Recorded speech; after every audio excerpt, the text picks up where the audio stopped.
Dandruff is a common condition that can leave your scalp inflamed and itchy. It can cause white flakes dusted across your hair. Although dandruff might not be really serious from a medical standpoint, it can be really embarrassing sometimes. And it's really common. In fact, 1 out of each 5 people suffers from this scalp condition. A gentle shampoo might treat the milder cases. However, the symptoms might return over time. So, what should we do to get rid of this annoying condition forever?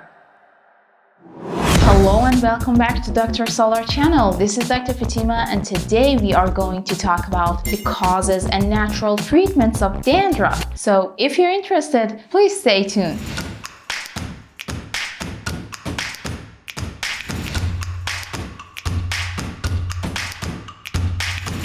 Firstly, let's talk about the causes of dandruff. What really happens that we get dandruff? Our skin has a lot of beneficial microorganisms, both from bacteria and fungus. In a normal skin, these microbes balance each other out and does not let the other one to grow too much. But what if something disrupts this balance? Something such as antibiotics that only kills bacteria. Well, as you might guess, in this case, the fungus keeps growing in an unhealthy way. Malassezia is a fungus which is considered as the major cause of dandruff. The overgrowth of this fungus in your scalp skin can cause irritation, inflammation, and white flakes. There are some enzymes that eat up connections between dead skin cells on our scalp to slough them individually. Malassezia inhibits this function and leads to aggregation of these dead cells. Therefore, instead of shedding off the dead cells individually, we shed off clusters of dead cells at once, which causes visible white flakes. It is not only antibiotics that cause this imbalance. Your diet also plays a great role. An inappropriate diet can provide a great environment for the fungal overgrowth. If you want to get rid of your dandruff, you need to restrict carbohydrates and sugars in your diet, because carbohydrates promotes the overgrowth of this fungus. Sugar also depletes the body of vitamin B, which is an essential component of anti-dandruff diet. Now let's talk about the treatment of dandruff. The first important step in treating dandruff is diet, as I mentioned. Here are some points that you should consider about your diet if you want to treat your dandruff. The first thing is to limit sugars and carbohydrates as much as possible. Sugar not only increases the overgrowth of yeast, but also increases your androgen levels, which can cause the shrinkage of your hair follicles and developing dandruff. The next point is to consume olive oil or coconut oil in your meals instead of other types of oils.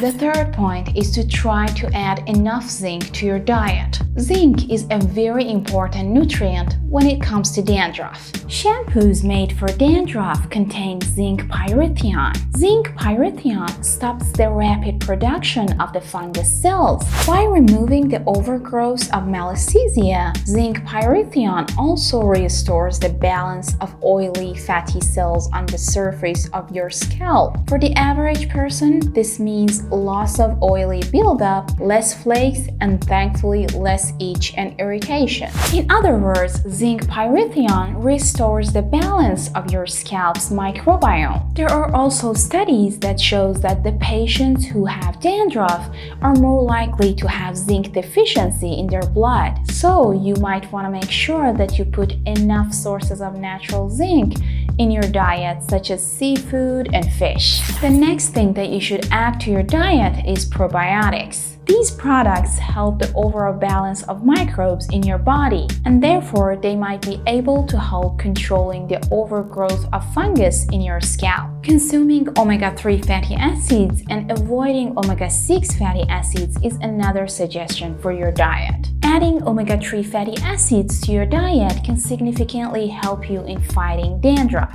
Adding more omega-3 fatty acids to your diet not only regulates the oil production of your skin, but also reduces inflammation, thus alleviating dandruff symptoms and irritation. In addition to altering your diet, you can also use some topical products. Tea tree oil is known to have antifungal properties. It can fight malassezia and combat dandruff. In a study, 5% tea tree oil shampoo proved to be great in treating dandruff. However, what I suggest is to use natural tea tree oil on your head before bed. Okay, now I want to recommend you 2 natural hair rinses that have been suggested by different studies. The first one is rice water rinse. Rice water stops the growth of fungal pathogens and keeps dandruff and dry scalp away. You can also use a rice water hair mask. In this case, you should leave it on for a few hours before washing it. The next rinse that I want to suggest is green tea hair rinse. Green tea is full of compounds that have strong antioxidant activity, and these compounds can help limit the overgrowth of fungus in your scalp. They also can help with reducing inflammation, irritation, and dandruff. For making this rinse, you should mix 4 to 5 drops of tea tree oil with half a cup of green tea, and then use this solution to rinse your scalp and your hair. As there are a lot of different dermatologic conditions that can cause symptoms like dandruff, I suggest that you consult your doctor before using any of these recommendations. That was it for today. Thank you guys for watching, and please don't forget to like, share, and subscribe. And if you have a medical problem, I'd be happy to answer it in the comments. Bye!